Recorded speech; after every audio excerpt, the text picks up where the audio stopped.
Good morning, and thank you for joining us. Welcome to Tourist Railroad Connections, more important than ever. As the pandemic continues to paralyze the world, and most important, everyone here, the tourist railroad industry, more than ever, we need meaningful connections. None of us have the right answers as how to navigate these uncharted waters. No one has ever dreamed of the scenarios that we now face. We are all working in the dark, using our gut instincts to make decisions and try and keep our organizations afloat. Our goal with this webinar is to further the conversation that we started over the past few weeks. We'd like to encourage you to participate in the conversation. On your screen, you should have a dialog box entitled Go to Webinar Control Panel.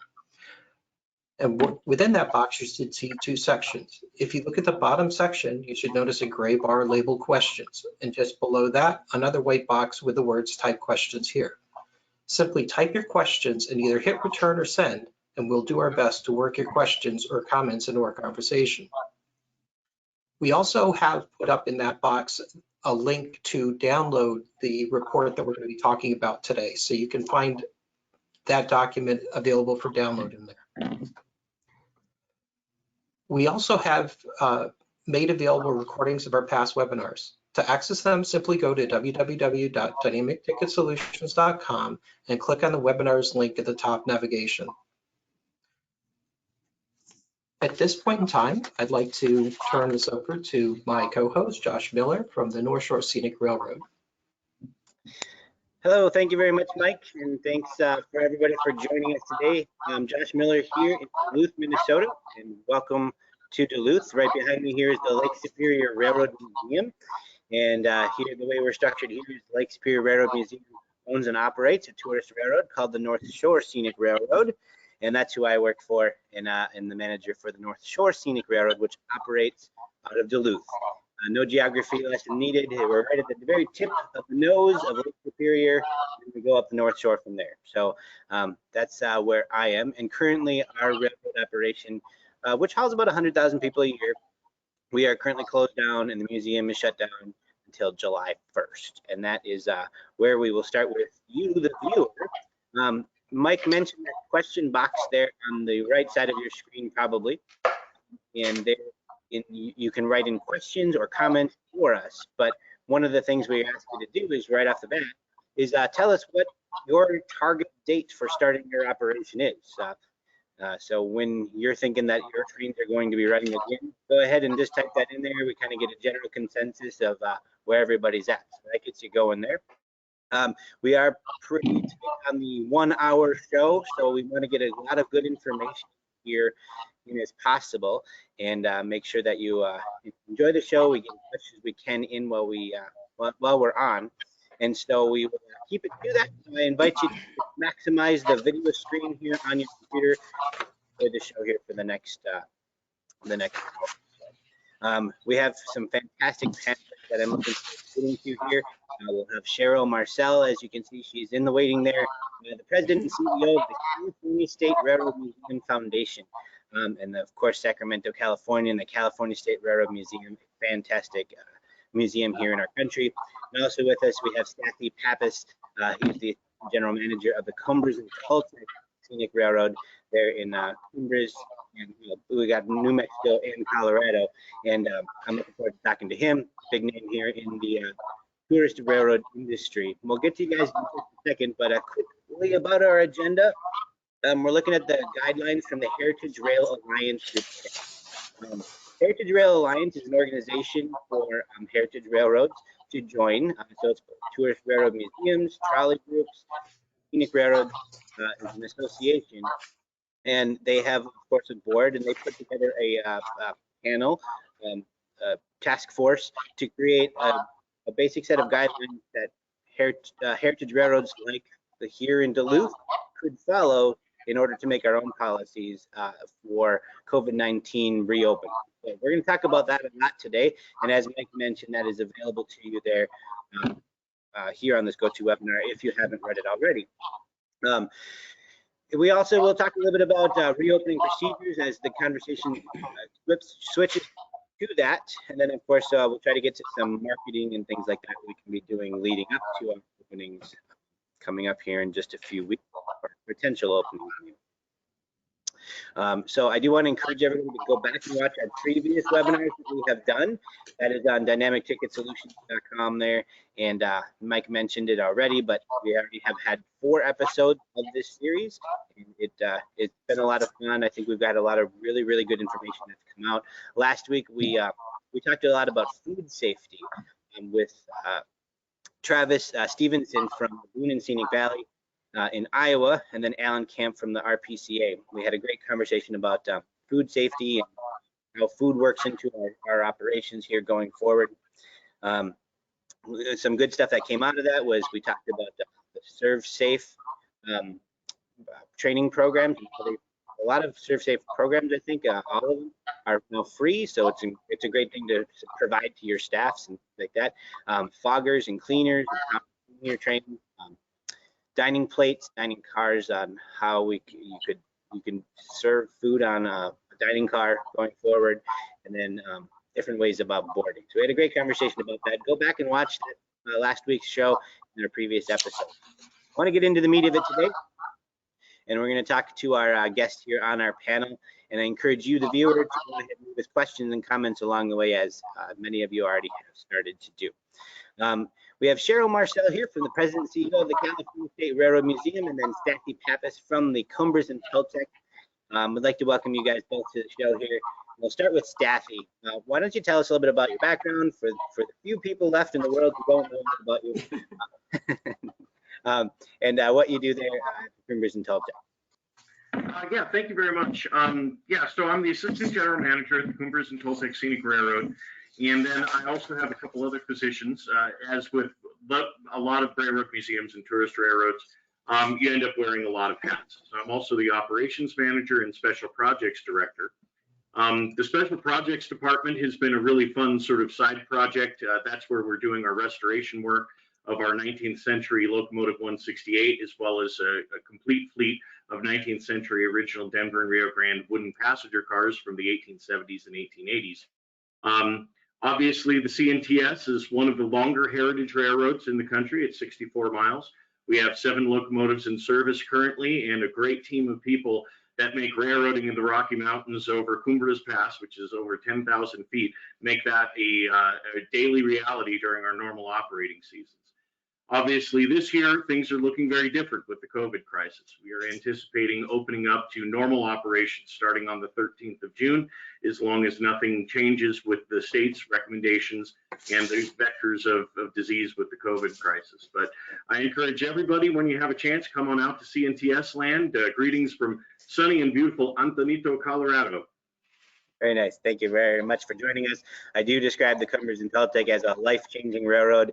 And definitely a bucket list item to make sure that you go out and experience. I was there a couple of years ago, and it was like being in a time portal. The closest I probably will ever be to a time machine, and it was a lot of fun.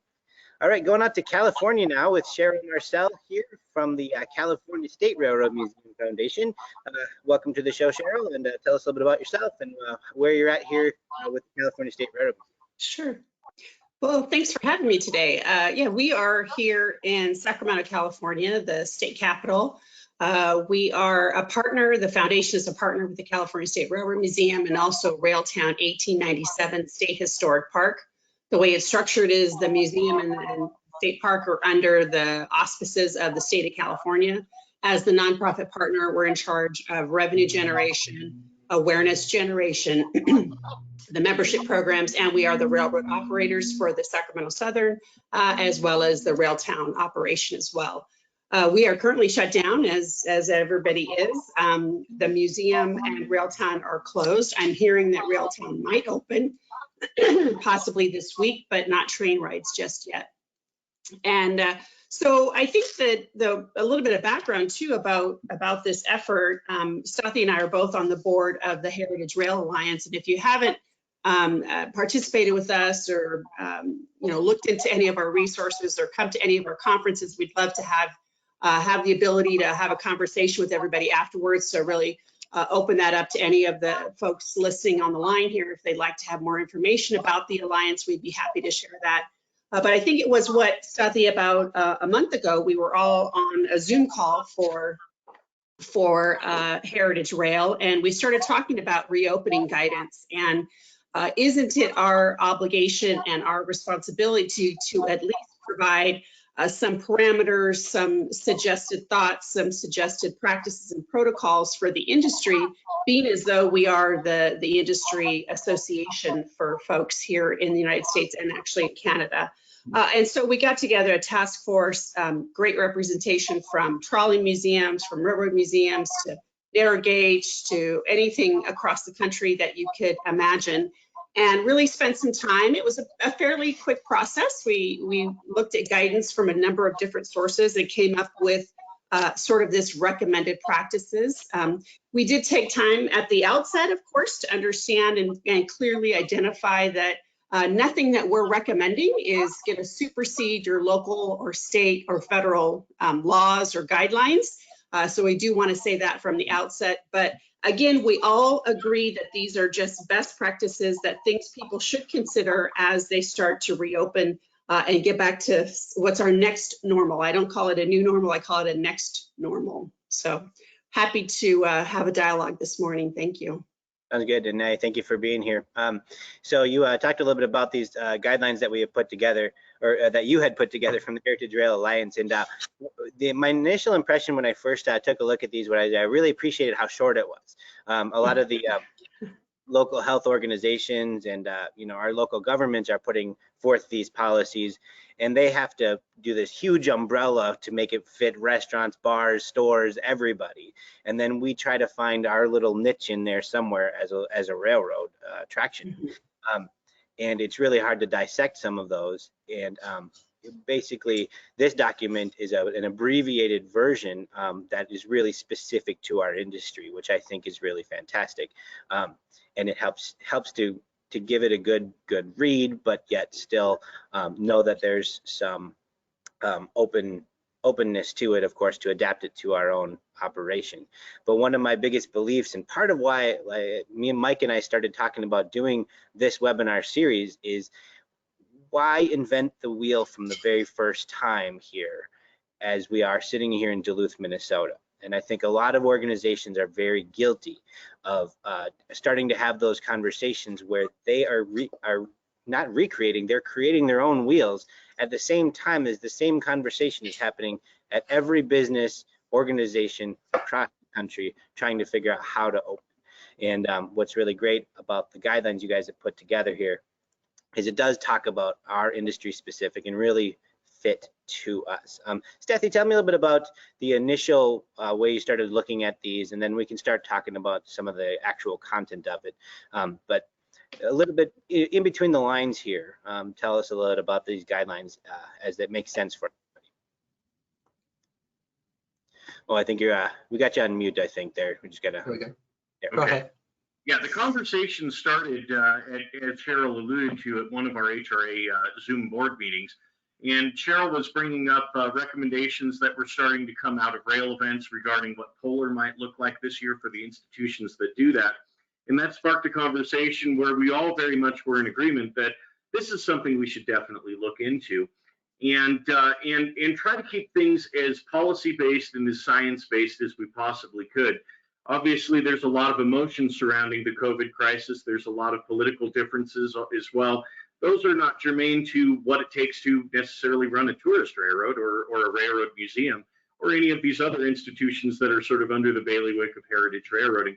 So we felt that it was worth sort of weeding through some of the additional discourse that was going on and really drilling down on the specifics that were going to help us out. Now, that being said, there are lots of different types of organizations and institutions within our industry. You have the museum focus, where basically you have exhibits in buildings and outside. You have tourist railroads where they're primarily about an operation. You have operations such as trolley museums where you have very small vehicles on short rides. You have things like the CNTS where you're going to spend 7.5 hours on a 64-mile train ride with lunch in the middle. We have all these different ways of doing things that are such a wonderful and rich way of interpreting our railroad heritage in this country. But as such, we wanted to tailor this document so that it took into account those sorts of things in a way that a more generalized document coming out of, say, the state government maybe doesn't know about how our industry is and what those different approaches to interpretation look like. So that's kind of some background where our mind was when we started, and I hope that the document is useful to everybody, and yeah, we can get into specifics more as we go here. Sure.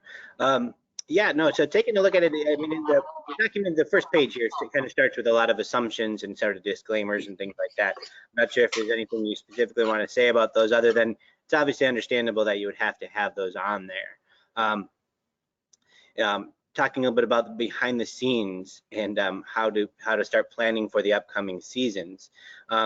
Maybe you guys could summarize it a little bit, rather than, you know, we're not reading off the document, but just kind of summarize some of the things you're looking at there.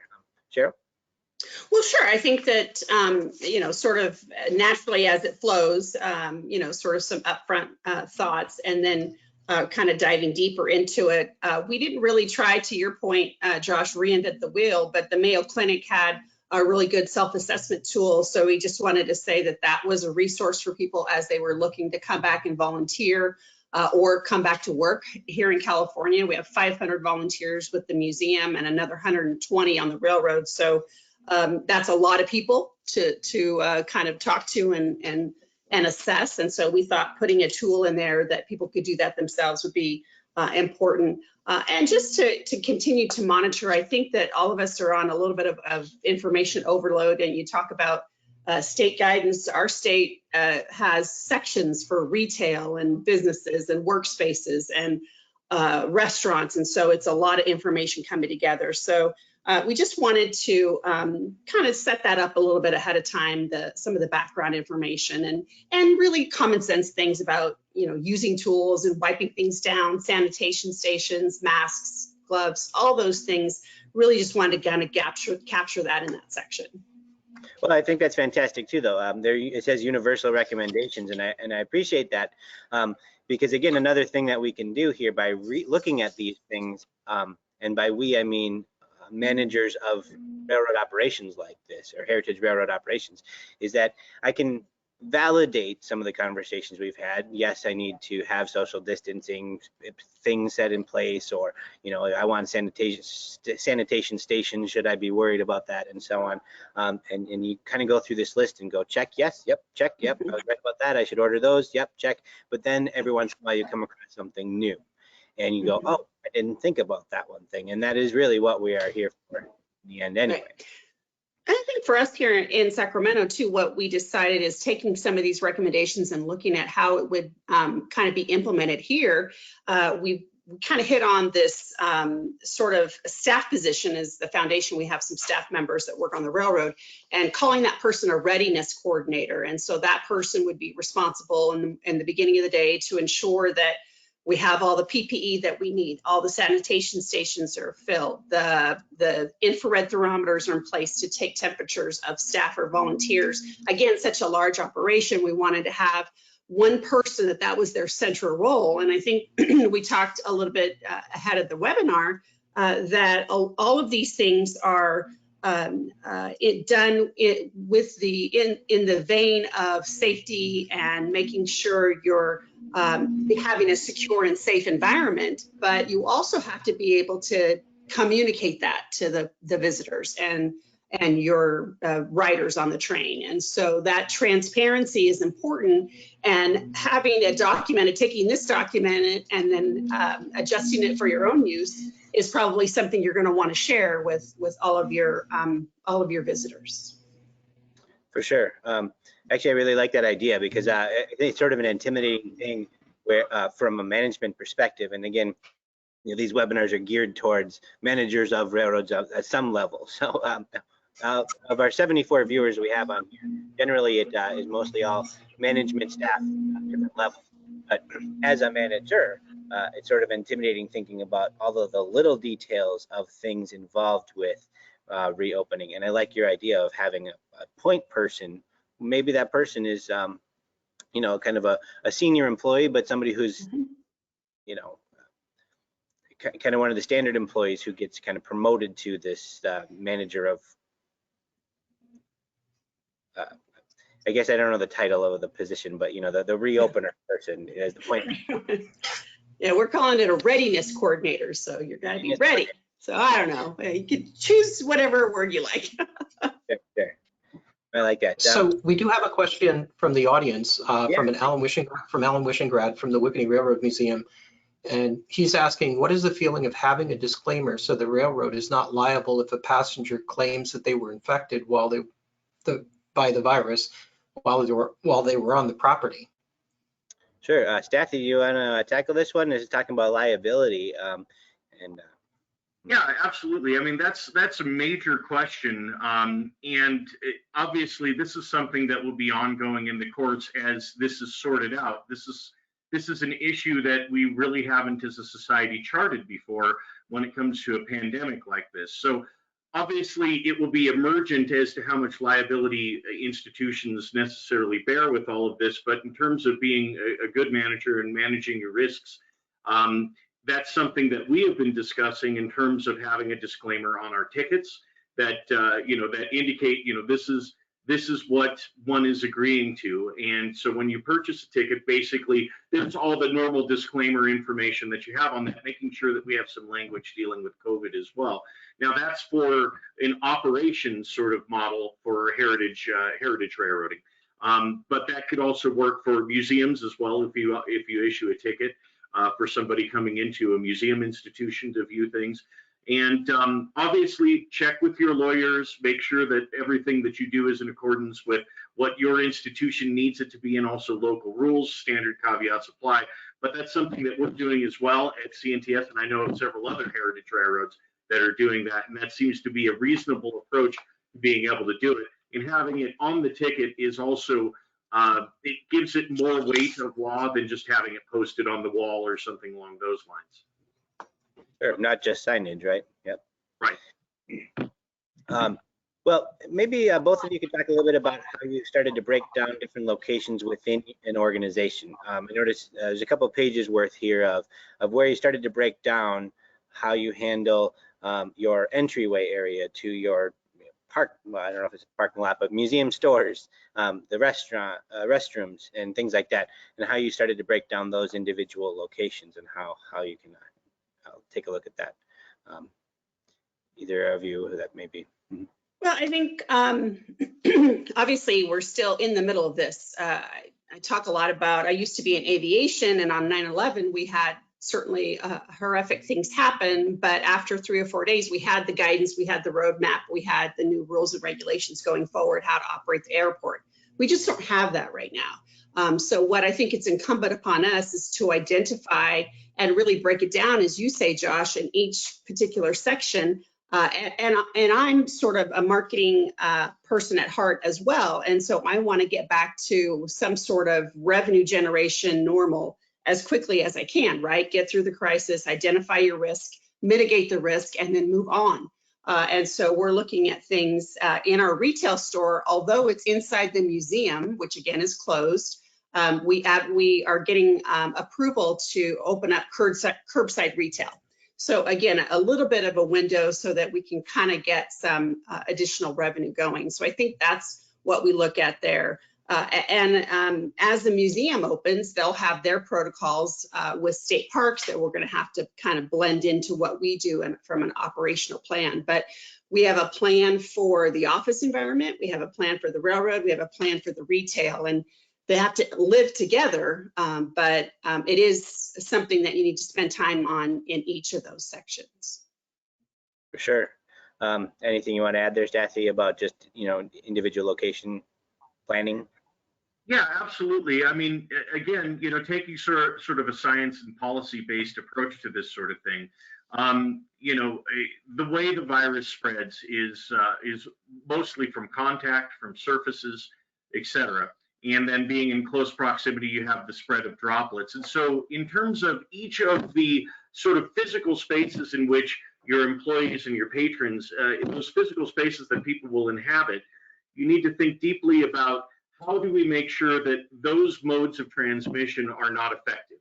And so as Cheryl was talking about in terms of retail spaces, for instance, one thing that we included in the document as a recommended practice was cashless sales.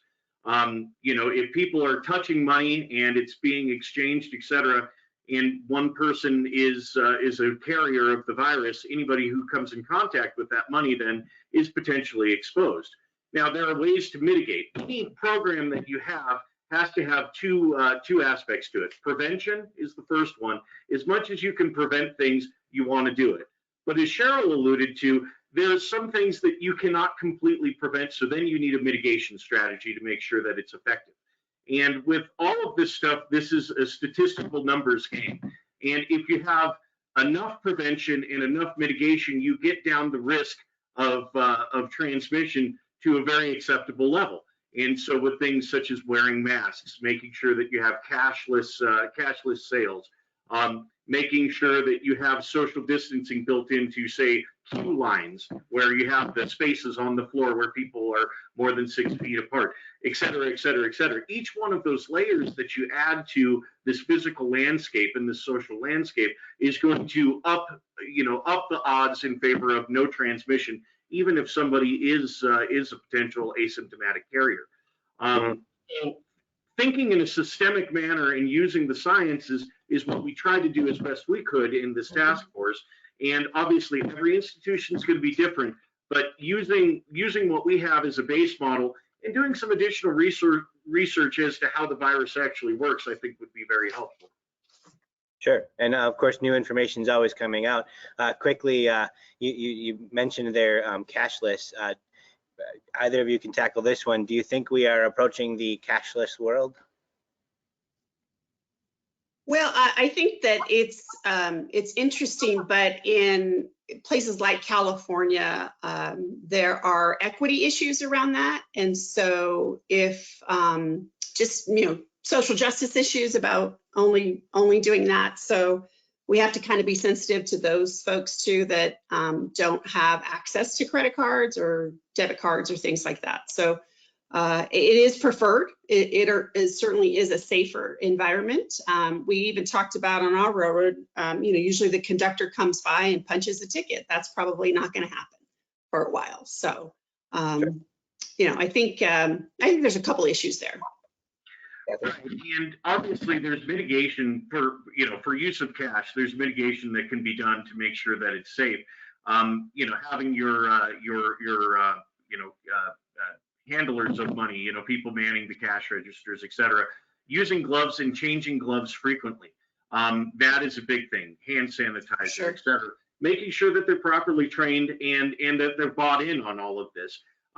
Communication, particularly with your staff, is key in making sure that they understand intent. People, if they feel like there's just a bunch of edicts from on high and what is this really all about, you may not get the buy-in. But if you train and you build a dialogue within your institution to make sure that everybody understands, number one, how it works if you follow these protocols and how these protocols are built for their safety and everywhere else, well, then buy-in is not so difficult to get. And so that's sort of the key, is to have that dialogue and discussion within your institution. Having a sort of definitive mic drop moment as a manager doesn't really get you anywhere, and we all know that. And it's the same thing for this sort of thing. So, just making sure that everybody is given the information and the tools to be able to succeed, you'll see far better implementation, and then the mitigation will work. Sure. We'll all learn to be better trainers of our staff, so always getting, of course, right? Well, for those of you watching here, we have about 73 viewers here with us. That's a good representation of a lot of different railroads all across the country here, with about 100 or so, 100 to 200 scenic railroads. We have lots of railroad museums, trolley museums, all here of management staff having a great discussion for another half hour here of our Connections show. Mike, do we have any questions from the audience? Yeah, we do. Kevin Moore from the Berlin Sleeping Car asks, what engineering recommendations are available for sealed window passenger cars that have been recycling airflow? That is a really good question. Obviously, open air cars are at a premium right now, but many of us have the classic streamlined air-conditioned cars that we operate. Anybody want to take that one? Stathi, maybe, about the airflow within. Yeah, absolutely. I mean, obviously, you know, airflow and air change is kind of the big issue. But again, coronavirus, as far as we know right now, is not really an aerosol sort of virus. And so that's one thing that works in our favor with those enclosed recirculating system cars. Number one, I would say the critical thing is making sure that surfaces are cleaned and disinfected as often as possible. And that's something that in every guideline from every different institution or government entity, that is highlighted from the CDC and the WHO all the way on down. So that's going to be your critical bulwark against it, making sure that people are wearing masks while they're aboard the car as much as possible. Now, obviously, you get into some issues in terms of with your patrons, are you able to do that or not? But the masks, if used properly, are very effective. And it's not that the mask protects the wearer from contracting the virus. It's that the mask contains the droplets that they're expelling that can be getting all over surfaces and then helps prevent other people from coming in contact with the virus. So that's a critical element. Obviously, standard caveats apply. Make sure that your plenums and your filters and your air system are clean and properly disinfected before you're putting people aboard those cars. That's just good practice. Makes a lot of sense. You know, Cheryl, anything more that you want to throw in on that? No, I just, I mean, we have one of our GONs is in the shop, and I'm like, well, we need that out as quickly as we can, because those open air cars are going to be very valuable to us here in California and Sacramento, where the temperatures are fairly mild and the trip goes down along the river. We think those are probably the first cars that we're going to want to use on the railroad when we're allowed to open back up. Yeah, they're popular in general, right? And of course, they'll be probably even more popular going forward. We talked in a previous episode actually about directing resources in your shop or wherever, changing the priority of some projects to focus on additional open air cars if you have that available to you, or rehabilitation of other open air cars if you have that available to you. Mike, another question from the audience? Yeah, Joel Manns from the Lake Superior and Mississippi Railroad. How do you maintain distancing between passengers on board and crew who walk through the cars, such as conductors? That's a very good question. Got to give a shout out to Joel though, because here I am in Duluth and he's on the other end of Duluth. It's actually West Duluth. So there's Duluth is fortunate enough to have 2 working tourist railroad operations, which is fantastic.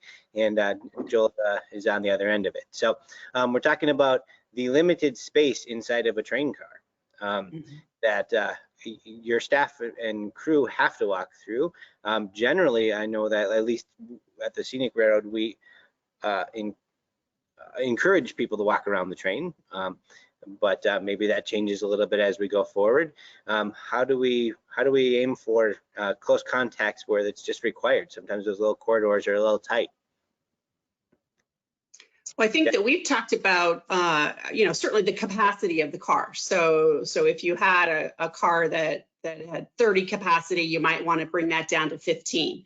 The car attendants that are in the car would be responsible to maintain that physical distancing, so that whether it's a crosshatch pattern or the seat in front of you is not taken, but then the next one up is, that's something that if you have a ticketing system that will allow you to sell a specific seat, that might be good, or you might have to manage that on site, because we've identified the fact that if it is a family unit of perhaps 8 people, then those 8 people might be able to sit together. So where you might only say that it was, you know, 4 and 4 and 4, or 2 and 2 and 2, that family unit could probably stay together. So I think that's those are a couple thoughts that we've encountered here in California.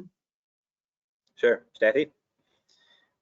Absolutely. Just to piggyback on what Cheryl was saying, yeah, reduction of capacity and making sure that you do on-site sort of ad hoc arrangement of people so that it can be equitable and make sure that that social distancing is actually maintained. That's going to be the critical element. If your ticketing systems are very rigid in terms of this is the only seat that we can sell, you will be unable to respond as easily. So I would recommend, and certainly that's something that we're doing at CNTS, is allowing the flexibility for the day of, so that one can make sure that you're accommodating everybody's needs. Some people will be more worried about it. Some people will be less worried about it. We're also leaving some overflow capacity on our trains here and there. So if somebody feels like they're in a situation that is unsafe, we are able to relocate them to a different car and then be able to make sure that their needs are being met, that they have a good experience at the railroad. I mean, all of us are kind of in this together in the Heritage Railroad boat. And if one person or a group of people has a bad experience at one institution, it may color their desire to go to other institutions as well. And so if all of us are working to be insightful during this crisis to make sure that, you know, people feel like, number one, we're taking things seriously and that we value their safety. And again, getting back to that transparency comment earlier, it will be better for the industry in the long run. One other thing associated with reduction of capacity and ensuring social distancing, that comes at quite a cost. I mean, obviously, most business models in this industry, when it comes to operation, are based on getting as many people in seats as possible, right? You look at something like a railroad, it's highly capital intensive. It functions best when you have economies of scale. All of a sudden, this COVID crisis has removed from us the ability to have economies of scale. And so any institution that has an operating component, I would certainly encourage all of them to really do a fine-grained financial analysis of what it takes to cover both your variable costs and then also your fixed costs throughout the year, so that you can be viable and have hopefully a better season, as we all hope, in 2021.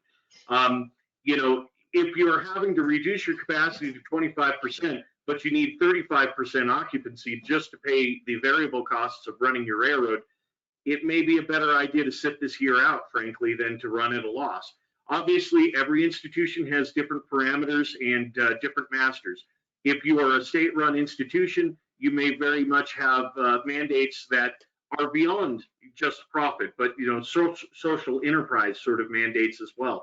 If you're a private entity completely and a for-profit, well, that will change the calculus for you as well. So we can't say one thing is going to be the formula, but I would definitely encourage every institution to have that sit-down financial meeting where you figure out where you need to be rather than just make a decision and hope for the best. Sure. And it's interesting to actually have on the table, potentially sitting it out for a year. That's something everybody should be considering at some point as your different options, both from when you start to when and if you open again for the season. I think there's a lot of very optimistic thoughts, and then there's also a lot of pessimistic thoughts. So we don't know, and that's partially why we're here. So we have 20 minutes left or so on our webinar here, powered by Dynamic Thinking Solutions. And we have Stathi Pappas from the Cumbres and Toltec, and Cheryl Marcell from the California State Railroad Museum. I want to closing thoughts on the Heritage Rail Alliance's guidelines.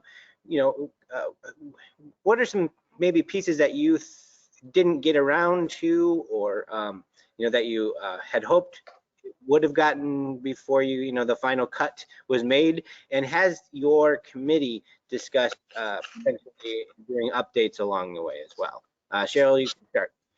Sure. I don't think that we've actually identified a chance to get together for updates. We can probably look at that maybe as some of our railroads start opening up and we're going to be learning from each other. And so maybe that could translate back into a document. I would say the section that we didn't get to in detail, and partly because there are so many third-party partners in it, are some of these special event guidelines. A lot of it's been in the news about, what was lost with Day Out with Thomas. What are we going to do with Polar? How are we going to manage through those special events? How, in my case in California, is Polar going to be looked at more as a train ride experience, which might fit some of these guidelines, or is the governor going to say that is a large scale public event and those aren't going to be allowed until we have a vaccine? So I think those thoughts around special events, and a lot of us, that's where a lot of our revenue comes from. So it's really challenging at this time to kind of tackle that. And so we'll see. I think that's one thing that we really didn't spend a lot of time on. We think that the protocols and the practices for train operations should be consistent through special events and regular train operations in terms of safety and sanitization and all those things that we have in the document. But because of those third-party elements and how different each of us are in our relationship with those third-party entities, it made it a little bit difficult for us. Sure. Stathi, any closing thoughts on the guidelines? Nope. Gotcha. The big scale events, that was something that we certainly would have liked to have looked at more, given the timelines that we had to get something out there that would be useful. We were unable to put that together, but hopefully maybe that's something that we can look at. Just speaking about the large scale events and whatnot, I think this crisis is definitely highlighting, as institutions, we need to think about diversifying our portfolio, so to speak, in terms of revenue generating activities. Obviously there could be those events that are great revenue generators, but if something like this crisis comes out of nowhere and then all of a sudden that event is unable to happen, having a robust variety of revenue streams is probably going to be the way of the future, I think, for all of us.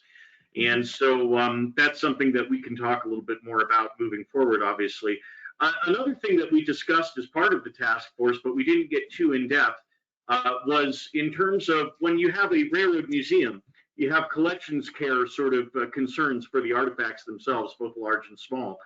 And in terms of powerful disinfectants and whatnot, what's required to be able to make sure that things are safe, you also run the risk of potentially damaging the artifacts that we are using to run. And so in terms of our interpretation plan and what we are using as actual operating equipment, if you're an operating railroad, or even if you're a static museum, but you have people walking through these cars to get an idea of what the interior spaces were like, et cetera, that still requires disinfecting and this aggressive program of making sure that transmission is mitigated as possible. And so those are going to be curatorial decisions that various institutions need to make. Obviously, for our task force, that was way more in depth than we were going to be able to get. So we encourage everybody to have those conversations internally. And maybe at some point we can put everything together in a document. I certainly would look forward to that opportunity. But the main thing is we wanted to get something out to recommend what practices would keep people sort of safe and sane first. And we didn't want to wait a month while we were figuring out, everything in one document. But that's something I would definitely look forward to doing more with. Yeah, there's almost kind of, there's guidelines, and then there's also suggestions, and that's, there's two different things. And that part of this conversation, these weekly dialogues anyway, is lots of suggestions. Essentially, is that we're not stamping this, and that's where the discussion part comes in of what we can talk about. Speaking of suggestions, I did want to quickly ask you guys about policies with sales. There's kind of a new division of two different policies in the world. There was your all sales are final probably policy that you had on the website when you were selling either admissions or tickets. And then now there's the kind of the new world, which you almost have to have some sort of moving target sale of, none of us know for sure what the next month or two has. Tell me a little bit about where you've had those conversations at your organizations about pre-sales and how you look at policies going forward for specifically for each individual transaction. Stathi, why don't you start?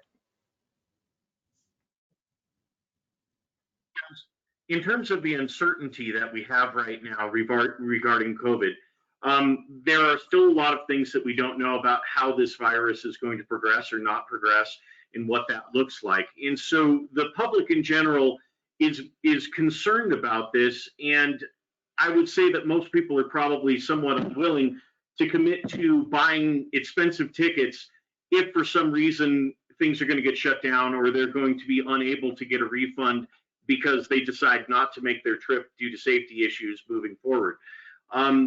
It's a double-edged sword. One can open up your reservations policy to have a more liberal refund policy.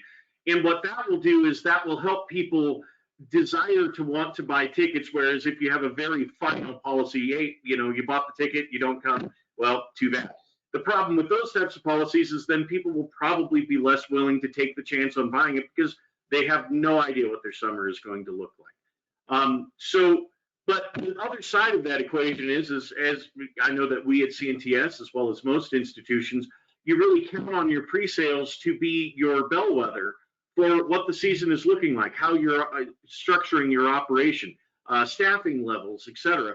And so if you do that type of more liberal refund policy, that will help make for more confidence amongst your patrons, but it also makes it harder for you to plan.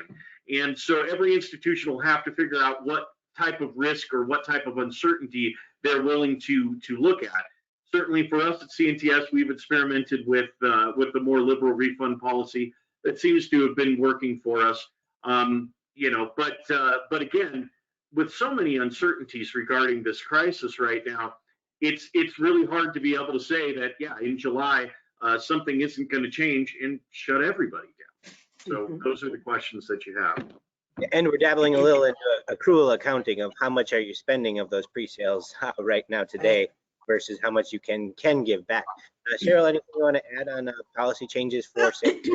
I agree with Stathi. I think, sort of a more of a liberal refund policy because, gosh, we don't want to have somebody identify that they've got a fever and they bought a ticket 5 days ago and you don't want them on the railroad, quite frankly. So I think that, and then I also think that it goes both ways. So if we get into a situation, 3, 4, or 5 months from now where the virus does reemerge and we have to make drastic changes to our schedule, I think people are going to understand. I think that, like I said, it just goes both ways. So I think if you are doing a good job in communicating your practices, your protocols, you have a clear policy on refunds, I think that will help you gain confidence in the minds of your visitors and your riders. And if you have to make drastic changes or if you have to make service disruptions of some sort, that hopefully there's a higher understanding at that point. For sure. Stathi, you wanted to add something? The buzzword for this year with all of our institutions really needs to be nimble. This crisis is very much ever emergent. Just because one made a decision a week ago, if new data presents itself, don't be afraid of making a course correction. If it's going to enhance safety, if it's going to enhance revenue generation, if it's going to enhance your service to your patrons, and to echo what Cheryl was just saying, I don't think most people would find that to be a bad thing given the situation. And in fact, I think it's of benefit if through a transparent process, your institution can be both in terms of actually doing it, but also perceived as being very thoughtful, being very nimble, able to respond to the data as it emerges and make good decisions. I mean, really, all of us just need to make good decisions, and if that changes on a weekly basis or even a daily basis for a while, then that's where we need to be. That being said, it's good to generate some general plans, and it's good to know where your bottom line is, so whatever decisions you make don't compromise your ability to exist. For sure. That's some very, very good advice. We have about 10 minutes left here in our show today, and I think 70 people here watching on our watching the webinar. I encourage you all to leave questions and comments as well as right there in the questions box on the right side of your screen. Is what it defaults to anyway, in case you haven't moved it. Mike, any questions from the audience here for our panelists? Yeah, Mark Ray actually asked a really interesting one. Do you recommend a phased approach to eliminating the protocols as the spread is contained? Interesting question. Well, I think that if we get a vaccine, of course, there's scale. People have to get it. You have to, immunize everybody in the country or those that would want to get it. So I think that we're a long way off from that. I think, but I think the basis of how we operate our trains and how we interact in the museum, certainly in ours, it's a very high touch environment. It's there's a lot of volunteers, there's a lot of staff, there's a lot of interaction. Our job as storytellers, right, to keep telling the story of our railroad heritage and sort of inspire that next generation. And a lot of what we do is in that vein. So we are anxious to get back to that. I think that once we have a vaccine, and certainly I don't think those the sanitization protocols and the cleanliness go away, but I think that for sure we'd look at something like that if there is a vaccine and we can get back to some regular operations. Sure. Anything you want to add to that, Stathi?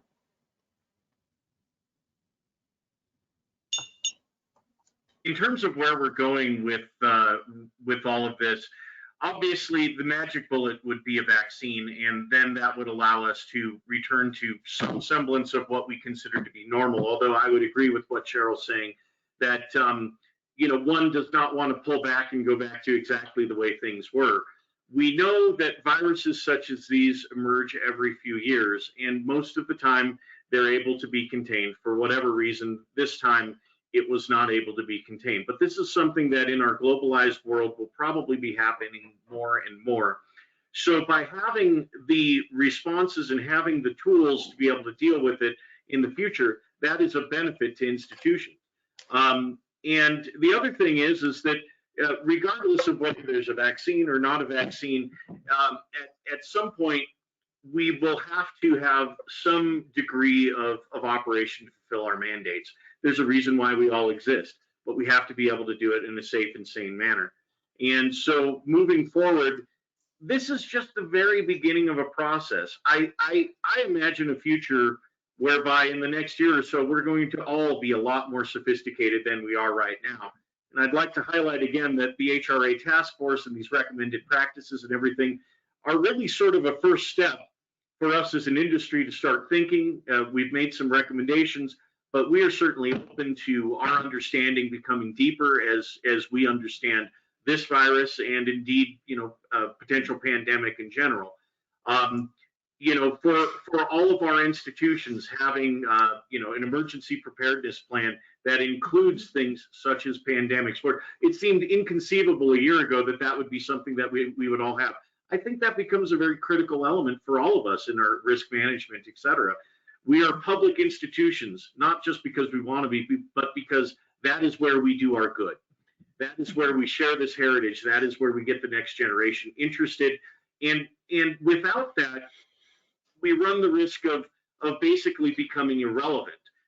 This fabulous railroad history that we have, unfortunately, the kids being born these days aren't seeing the locomotives like behind you, Josh, right now. They're not seeing many of those in service. How do they get to understand why that history is compelling and why they should care is because of the work that all of us do in our various institutions. And so remaining public, remaining out on Boogie Street, so to speak, is what we got to do. So we need to figure out how do we do that in the age of pandemic. For sure. That's well put. Well put. I want to try to get to at least one more question here. We just have about 5 minutes left here in our show. Mike, questions from the audience? Sure. Doug Debs asked, Doug, I'm sorry, I don't have his real read, but he's at, Niles Kenyon, restroom cleaning. There's no way to do that if there is passenger. In addition to touchless faucets and hand dryers, what else can they do? Niles Canyon Railway, there. So now we're talking about chasing after each individual person as they may use the restroom or use the facility. Yeah. Well, I think that you have to have signage certainly about washing your hands. We do have those blower machines in the Railroad Museum, but I think that the park staff is going through and installing paper towels, which, we took away paper towels for the environment and to be more sustainable. And now in this day and age of the pandemic, we need to go back to that. So I think those are things we all live with some sort of risk in our lives every day. And so I don't know that you have to pay a person to go behind every single person in the bathroom. You're just going to have to assume that we start, and certainly more regular cleaning throughout the day, I would recommend, and it's in our plan. But I don't think you go about that in a way that you're trying, because then it's certainly more staff intensive, and then you may not get it all anyway. So I think we live with some level of risk in our lives. Sure. Stathi, anything you want to add to that? Yeah, absolutely. So the primary ways that this is transmitted, right, it ends up getting on your hands, and then you touch your eye, you touch your nose, you touch your mouth, etc. There has to be some way to get into your body, and it doesn't really drill through the skin. And so looking at the science of how the virus seems to work, in terms of restroom sharing, things like that, the way that you're primarily still going to be getting the virus is if you are not washing your hands, if there isn't disinfectant by touching surfaces, etc. And that's one thing that we talked about in the task force, making sure that there are adequate disinfecting stations, etc. And, you know, simple things like, hey, did the soap dispenser run out of soap or not? Well, make sure that they never run out of soap, and make sure that you never run out of paper towels for people to be able to use. And then clean things like the handles and whatnot, the sort of human interface items that people are touching. Those are where you really need to focus your cleaning. And then that will reduce your risk of transmission by a whole heck of a lot. I mean, you know, again, this is a statistical numbers game. The virus is out there, and we can't see it. And if every surface on the face of the earth had to be sanitized, that's just an impossible level of expectation. But we do know enough, at least, about how it's transmitted that we know these are the big ticket items that we can knock 70%, 80%, 90% off of the transmission rates. And then if you throw into that how many people actually have this thing, if you can try to have prevention where if you have a liberal refund policy, if somebody's not feeling well, you give them back all their money so that they don't take your train ride or go into your museum. All of this working together is what manages your risk effectively. It has to be a systemic approach to it. And I can't stress highly enough, obviously there are some big ticket things that, okay, this looks really good, but it's got to be all of it together for it to really be effective. And so implementing an entire program, again, as we've talked about earlier, having a COVID-19 response czar, the person that is ultimately responsible to thinking it through, making sure that, you know, your hand sanitizer is always properly stocked and you have plenty on hand, et cetera, et cetera, et cetera. Having that person that is ultimately accountable for making sure that there is never a lapse in availability for the tools people need to remain safe. That is what's going to be your bulwark against transmission, and that will preserve your organization and the health of your patrons and staff.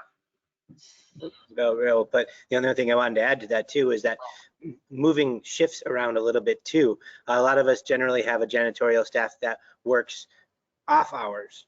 Ours, you know, start at 5:30 in the morning, long before the doors are unlocked.